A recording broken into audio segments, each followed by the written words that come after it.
Hey there, Grumpy Old Fart here. I'm doing a Recon the Role-Playing Game advice video. This is a direct response to a question that a viewer asked. So I'm going to try to answer his question. Before I get into this though, if you enjoy my content, it would really help me out if you could hit the like button, subscribe to my channel, share my content on all of your social media platforms, and post a comment or two. Remember, I welcome your comments, even if you disagree with me. And check me out over on Rumble for my political commentary and weekly current events. If you enjoy a good book, check out my author page on Amazon.com. My pen name is H.L. Anderson. You can find all of my books there, including the tabletop role-playing game Outlaw Trails. It's pictured here. It's a basic, simple role-playing game based in the Old West.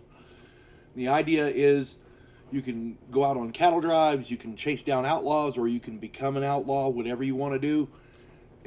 I designed it to be so simple, beginning game masters can pick it up, beginning players can pick it up, and in a couple of hours be able to run a game with very little trouble. It's designed to be simple, very basic, very realistic, and I wanted it to be hours of fun for the whole family. So there you go. Hope you get it. Hope you like it. All right. I had a question from a viewer. This is on artillery, by the way.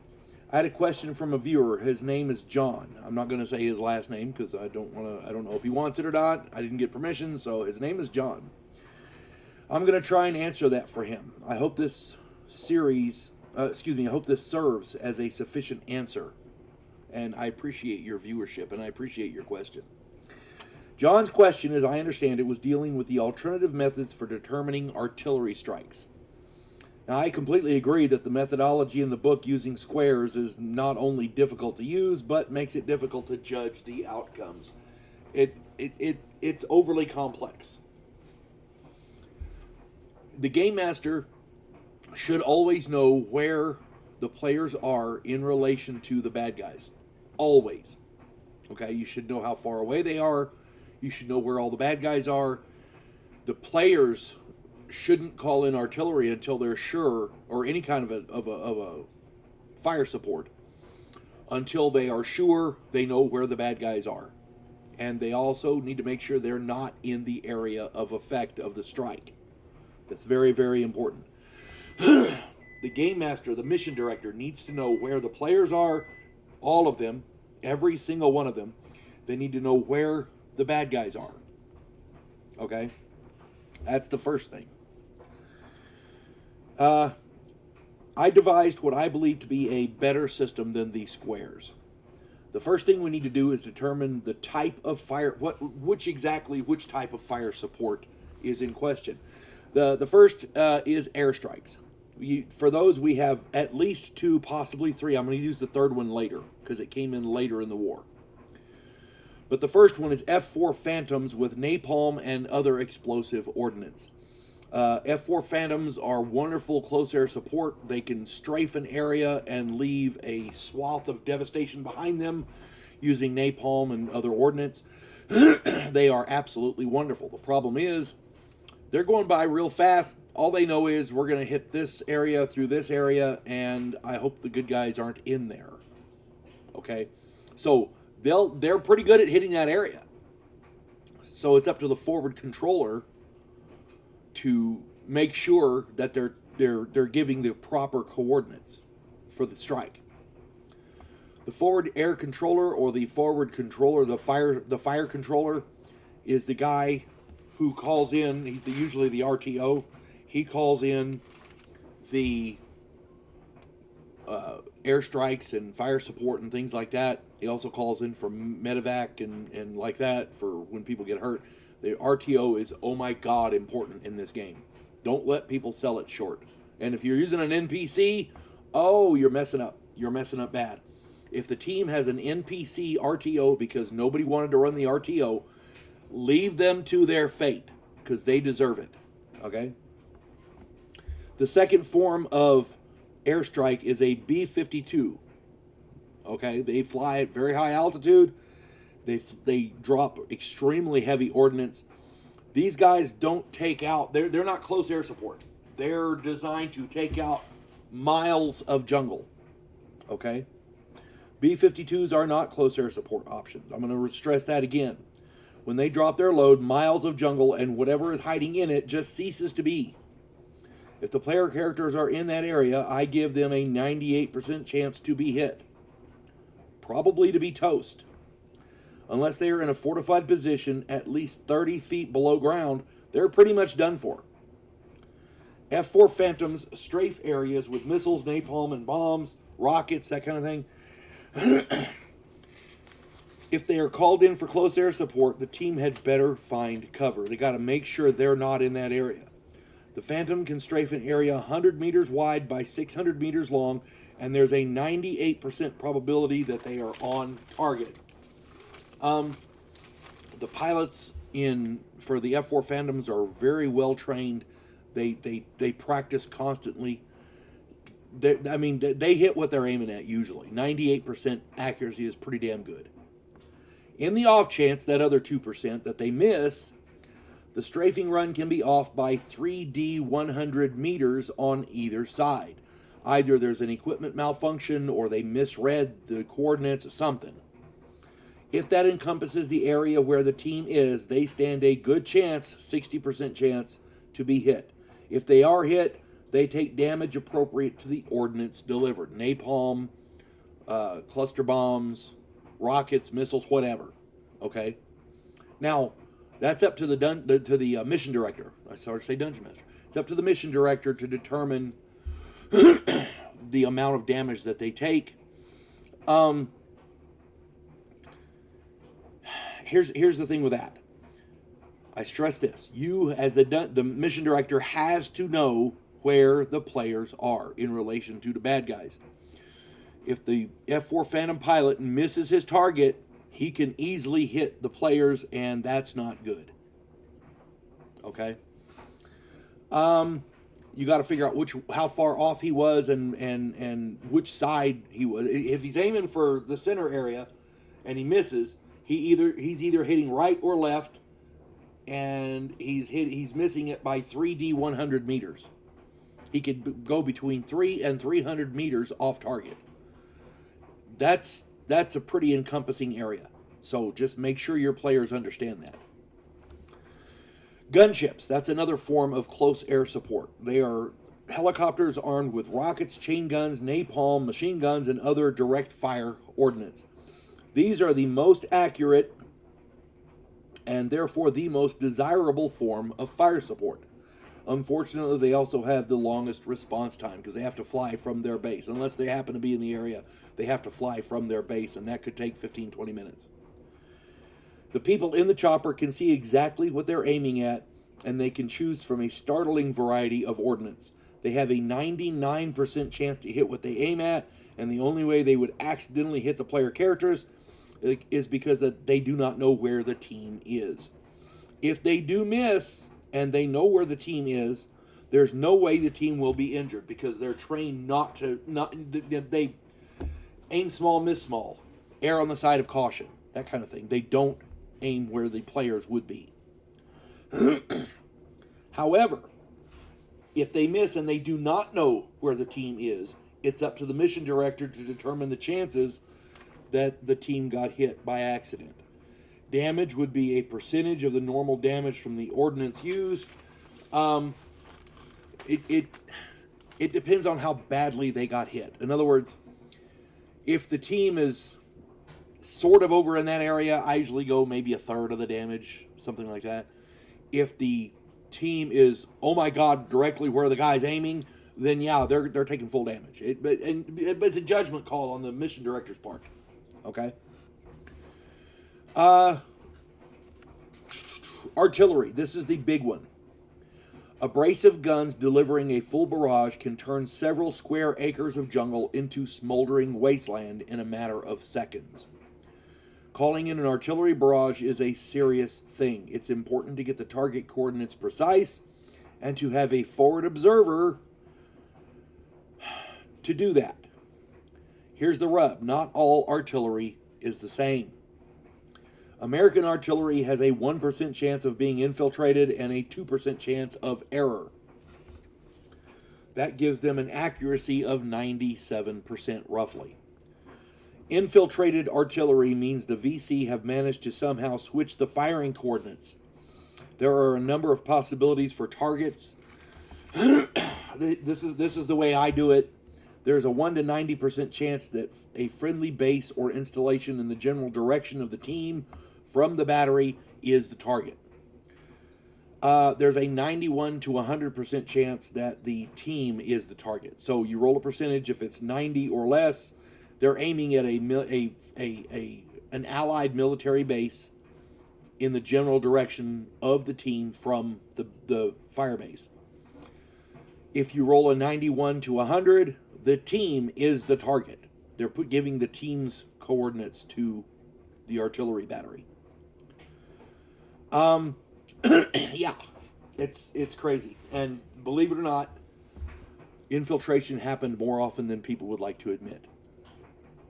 Then we have ARVN artillery. Well, let me do the foreign artillery first.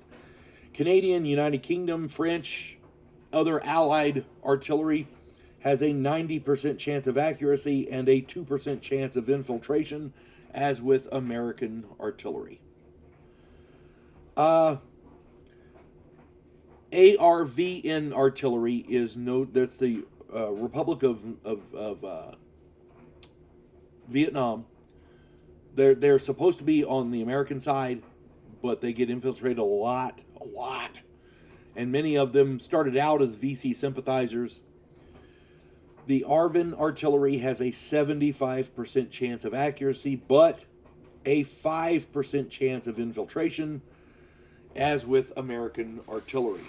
If an enemy agent can get into an artillery base and give the wrong coordinates, they can take out an entire American base.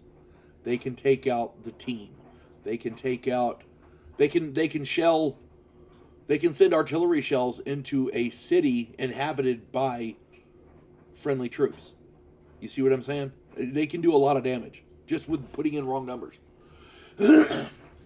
Accurate artillery fire should be directed by a forward controller. If not, the accuracy is reduced by 20%. If the player character acting as the forward controller rolls their skill, then the artillery fire has been directed properly. If they fail, they do not know they have failed. This is a roll that the mission director should roll. Okay. The artillery barrage has been misdirected from the target by 1d 1,000 meters in a random direction.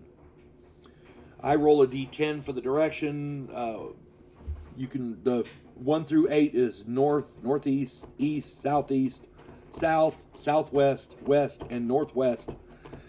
9 is opposite of the fire control, the fire controller, wherever that is. So if he's looking at the enemy, it's way beyond that. If he's looking at the enemy and you roll a 10 on that, it's toward the player character who's directing the fire. Okay? I mean, we're talking directly towards them. This is for artillery, not mortars. Mortars are a whole different critter. Okay? Mortars are more of a short range thing in Vietnam. They weren't generally used as artillery because you could carry a mortar into the field. A mortarman can set up and fire his mortar in the field. So I don't generally use this system for mortars. Okay? A mortarman can actually see what he's aiming at generally. The mission director must know the precise location of all team members so that the chart can be used properly. The area of effect would be 16,000 square meters. That's a 2 by 2 acre area centered on the point of impact. So let's say the mission director, the fire controller, fails his role. He says, I'm going to direct artillery to this point over here. Okay, great. The mission director rolls his forward controller skill. If he makes it, no problem, boom, the bad guys are done. If he fails it, he does not tell, no matter what the result is, he does not tell the player. Okay? because the player doesn't know if he's successful or not until the shells start coming in. That's the sad part. Now, if he fails, the mission director rolls a d10. Say he gets a 9. So basically, this guy called in artillery on a section of jungle way beyond the bad guys. If he rolls a 10, he calls in artillery 1d 1,000 meters from the bad guys towards the team. If that bypasses the team, excellent. If it lands on the team, oops. If he rolls a 6, it's I did this. 1 is north, 2 is northeast, 3 is east, 4 is southeast, 5 is south, 6 is southwest, 7 is west, and 8 is northwest. So if he rolls a 6, it's the artillery's coming down 1d 1,000 meters. If he rolls a 6, it's southwest of the bad guys. Where whatever's there is toast. Okay? This is not for the faint of heart. Calling in artillery is a big deal. It's a huge responsibility for the players. People who call in artillery willy-nilly and don't worry about the consequences. Yeah, if you hit a friendly village with artillery, that's a court-martial. You're going to jail, buddy. It's that simple. If you can prove it's an accident, that's one thing, because accidents happen in warfare. But yeah, that proving it was an accident is the hard part. And by the way, one of those if an artillery unit is infiltrated in the 1 to 90% friendly base or installation, yeah, that could be a friendly village to the Allies, to the Americans, and because the idea there is to turn the locals against the Americans. That's, yeah, hearts and minds, buddy, hearts and minds. The mission director must know the precise location of all team members. They have to know all the villages in the area. They have to know all of the friendlies in the area. I mean, you got to know. As a mission director, that's your job, okay? If ain't nobody in the area but the team and the bad guys, then you're okay. You know, if you miss and you don't hit the team, you're okay. But if you're in an area where there's multiple villages, yeah, calling in artillery is tough. I mean, that's very risky. Any player characters caught in the area of effect, the 2x2 acre area of an artillery barrage, will take 3d 100 damage. If they are in a hardened position or deep underground, that damage is reduced by half. Okay? That's the way I do it. For a while there, the team I was running a game, and the team did not have an RTO. He was an NPC, and I allowed them to choose the skills that this guy had, and I rolled for the percentages. Turns out this guy was barely qualified as a forward controller. The team was afraid to call in artillery, and rightly so. Just saying. You always want a player to be the forward controller. That's all I'm saying. Even if he's not the RTO, there are ways to take the forward controller skill. So, you know. All right. Finally, this is a weapon system that came in later in the war. It's called Puff the Magic Dragon. It is an AC-47 Spooky. This is a modified C-47 cargo plane outfitted with miniguns and other ordnance along the fuselage. This plane can circle an area and maintain a withering barrage of fire, 18,000 rounds per minute on a 50 by 50 foot area. It is devastating. All right? This is the thing you call in when your base is about to be overrun and you need to eliminate everything in that field over there. Because this thing can circle and direct fire in that field for a sustained period of time. The bad guys will not want to be in that field. I guarantee it. Okay? It can put as I understand it can put a bullet, a high velocity bullet, in every square inch of an area in a 50 by 50 foot area. It is devastating. This is an American weapon system, and so it has a 98% chance for accuracy in daylight. and a 90% chance of accuracy at night. This gunship is generally tasked with protecting a fixed position, at which it excelled. No bases protected by spookies were ever overrun. Okay? They are not usually called upon to defend units in the field. So this is where they're back at the base about to be overrun. You can call in a spooky. Okay? Should a player character be in the area where the gunship strikes, they will take 5d 100 damage from these high-velocity, armor-piercing, and white phosphorus rounds. Yeah, it's absolutely... If you see a spooky coming and you happen to be standing where the bad guys are, fucking run. Just run. Getting into a hole in the ground may not work. Unless you can find a tunnel system to get into, that's your only chance. If there's a tunnel system and you can get into it, great. But otherwise, just run. Get out of that area. That is your only chance. And don't run the direction of the bad guys, because that's who they're aiming at. Okay? Keep that in mind. I hope this answers your question, sir. And if not, please put any further questions in the comments of this video. This video went a little long, but I wanted to be as accurate and as comprehensive as possible. If I did not answer any of your questions, if you have a question that I didn't answer, put it in the comments and I'll try to get it in there. Okay? I hope this finds everybody well. You folks have a good one. God bless one and all.